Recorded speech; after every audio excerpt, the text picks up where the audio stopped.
Today, we're going to be looking at the latest GTA Online DLC called Oscar Guzman Flies Again. This DLC comes with 4 new vehicles, a new buyable property, 6 new missions, and some new money-making opportunities. Sit back and enjoy as we walk through everything that is new in this latest DLC.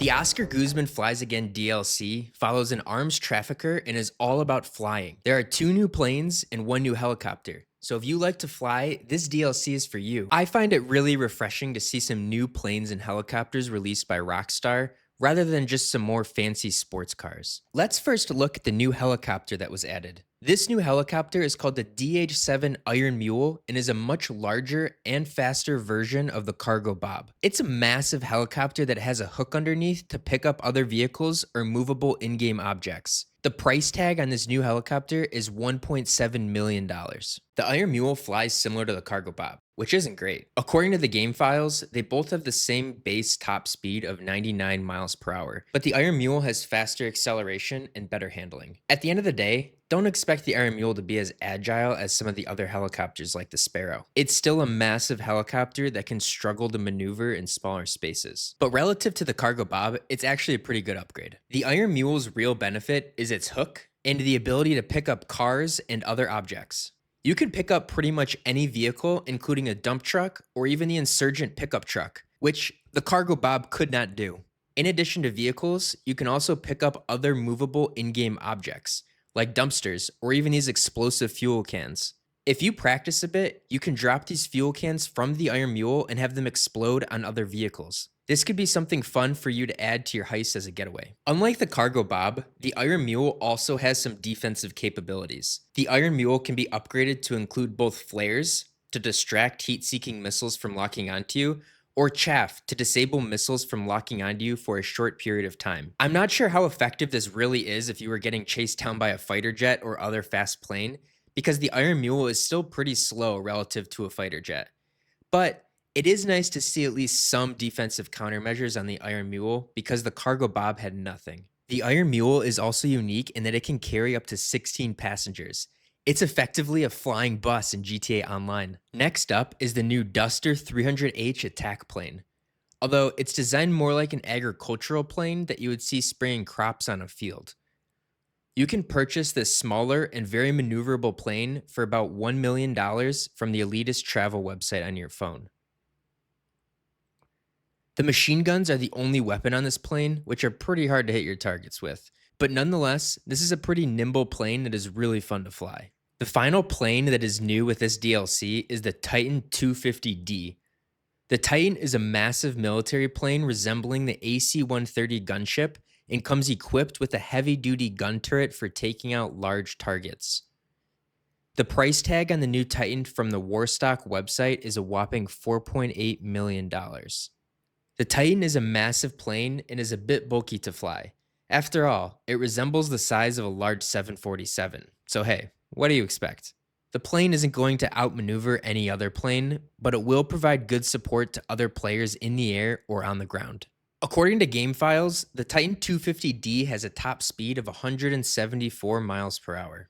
Like the Iron Mule, the Titan comes with at least some defensive capabilities to counter lock-on missiles. The chaff that are on the Titan can be deployed and will temporarily disable missiles from locking onto you.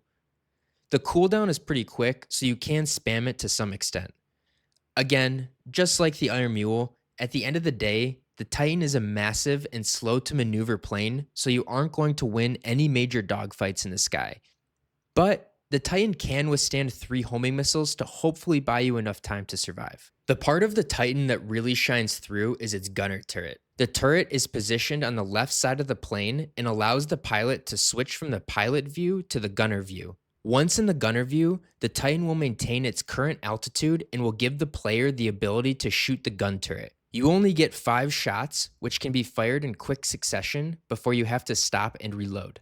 The reload can take a few seconds and the time window you have to shoot a target is small. So it's best to plan out your flight route to line up a quick 5 shots before flying back around. Keep in mind, it seems like the range on the plane's gun is not very long, so you do have to fly a bit closer to your targets for the shots to register. It can be a bit tricky to get the hang of flying, timing when to switch to the gunner seat, making the shots, and then switching back to the pilot seat all before the plane hits something. But there is the ability to look into the view of the gunner's seat temporarily without being able to shoot. This is a quick thing and allows you at least a little bit of help in aligning the plane to be able to hit your shots. In reality, I'm not sure how practical the Titan is in a GTA Online lobby because of how slow and big it is, but I know I'd be running if I saw this thing swooping down over my head. The new two-door car that comes with this DLC is the Invetero Coquette D5. It's modeled after the real-life Corvette. You can buy it from the Luxury Motorworks website for $1.7 million. If you take this car to the agency, you can upgrade it with missile lock-on jammers, which is pretty OP in GTA Online to prevent getting blown up by that troll in your lobby. Overall, it's a fast and easy to handle car. I'm happy to see Rockstar release more planes and helicopters, especially this late in the game, but in my opinion, most of the new vehicles are not worth their price tags unless you really have a ton of cash. These new vehicles definitely have the cool factor, but other than the DH7 Iron Mule, are really not that useful in a GTA Online lobby. Using the DH7 Iron Mule to shuttle your friends around, drop explosive objects on other players, or make some missions easier to complete does make the Iron Mule worth buying in my opinion. As part of the Oscar Guzman Flies Again DLC, you can now purchase the McKenzie Field Hangar.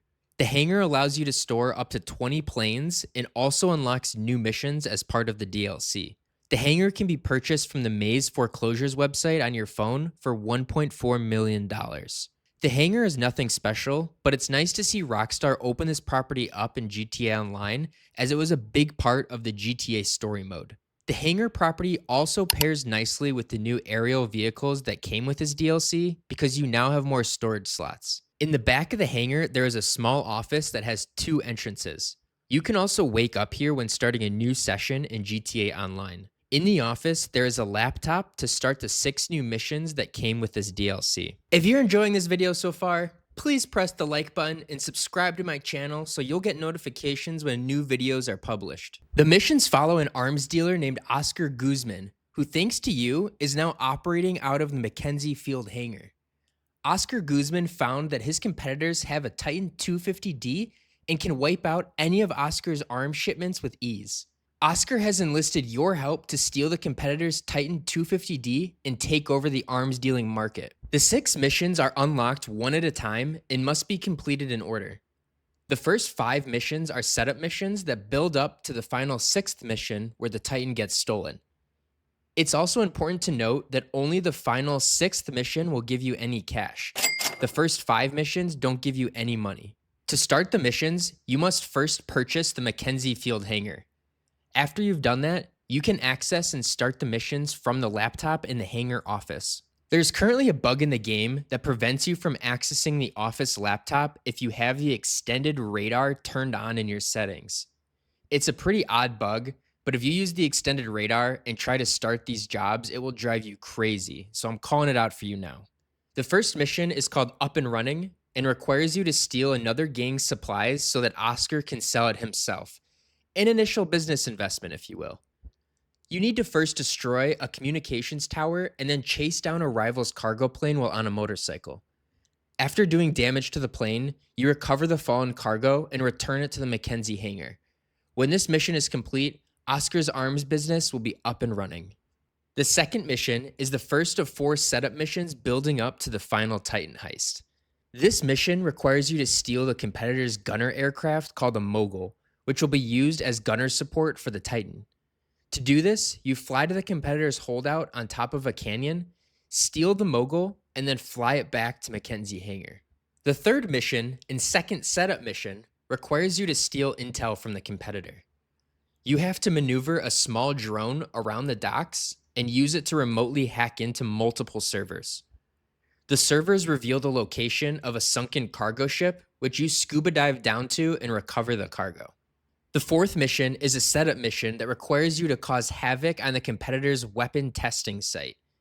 This forces the competitor to bring in reinforcements using multiple iron mules, which you jam out of the sky and steal. Once you return the Iron Mule to the McKenzie hangar, the mission is complete. The final setup mission requires you to use the stolen Iron Mule from the previous mission and steal ammunition for the Titan off a competitor's cargo ship. You must fly out to sea, steal an ammunition container from the ship using your Iron Mule's hook, and then drop the ammo crate off on a flatbed to be returned to the hangar. The last mission, called the Titan Job, you steal the Titan 250D from the competitor. Finally. You parachute into the airfield where the Titan is stored and load it up with ammo before taking off in it. Once in the air, you make several stops to take out the competitor's equipment using the Titan's gun turret. This puts the competitor out of business and earns you $500,000 for completing the storyline.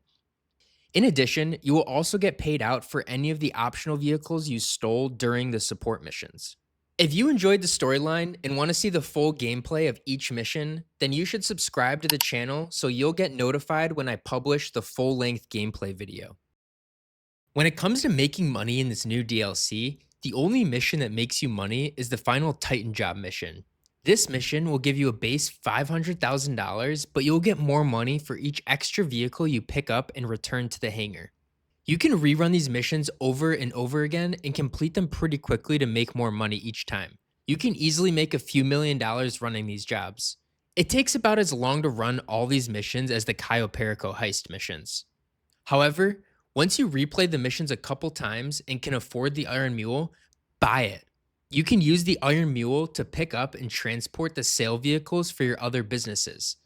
For example, for the nightclub or bunker, you normally have to drive around the whole city in a large vehicle to make sale deliveries. But instead, you can complete these missions by picking up the vehicles with the Iron Mule and simply flying to the drop-off points. This will drastically speed up how quickly you can complete these missions and how quickly you can make money from them. This is why the DH7 Iron Mule is worth purchasing, because you can make money much quicker in your other businesses when using it. That's everything from the Oscar Guzman Flies Again DLC. If you enjoyed this video, be sure to like, comment, and subscribe so that others can more easily find this content. And be on the lookout for a video soon with full-length gameplay of all the missions.